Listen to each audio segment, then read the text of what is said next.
बिस्मिल्लाहिर्रहमानिर्रहीम। मैं हूं मियां इरफान खालिद और आप हमारे साथ मौजूद हैं लेमन ग्रास ऑफिशियल के ऊपर।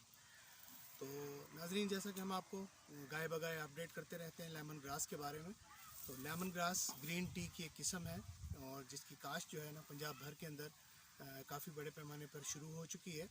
तो ये आज हम जो आपको फील्ड विज़िट करवा रहे हैं अपना, तो ये फील्ड जो है ना हमने आज से जो 20-25 दिन पहले जो है ना इसको हार्वेस्ट किया था, इसको कटिंग की है और 20-22 दिन के अंदर आप इसकी पोजीशन देखिए ज़रा।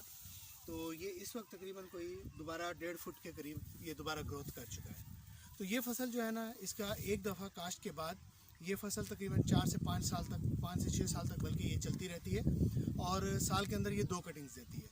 तो अभी ये पहली कटिंग जो है ना इसकी, ये हमने इसकी अक्टूबर-नवंबर के अंदर ले लेते हैं और उसके बाद सेकंड कट जो है ना अभी इसका वो Feb-मार्च के अंदर दोबारा ये कट के लिए तैयार हो जाएगा। तो इस वक्त ये फील्ड आप जो मेरे साथ सामने देख रहे हैं, तो ये फील्ड हमें तकरीबन काटे हुए तकरीबन 25 दिन हो गए और 25 दिन के बाद ये इसकी ग्रोथ की पोजीशन है। तो ये फसल जो है ना एज़ कम्पेयर टू अदर बहुत ही अच्छी क्रॉप है और इसके अंदर जो अपना एक्सपेंस है वो दीगर फसलों की निस्बत बहुत कम है। तो इस वक्त हमारे एरिया में, जिस एरिया से हम बिलोंग करते हैं, तो ये इस एरिया के अंदर ये कॉटन बेल्ट है और इस कॉटन बेल्ट के अंदर इस वक्त शदीद तरीन कॉटन जो की क्रॉप जो है वो बहरान का शिकार है। तो लास्ट ईयर भी कॉटन के अंदर बहुत बड़े पैमाने पे फार्मर्स को लॉस उठाना पड़ा है और इस साल जो है वो लॉस की जो शरह है वो उससे भी ज़्यादा थी। तो इस सूरत में हम नए फार्मर्स को उनको मोटिवेट करते रहते हैं कि वो आप नई क्रॉप्स की तरफ, जदीद क्रॉप्स की तरफ आएँ, ताकि उसमें ना सिर्फ एक्सपेंस को मेंटेन किया जा सके, दूसरी तरफ अपनी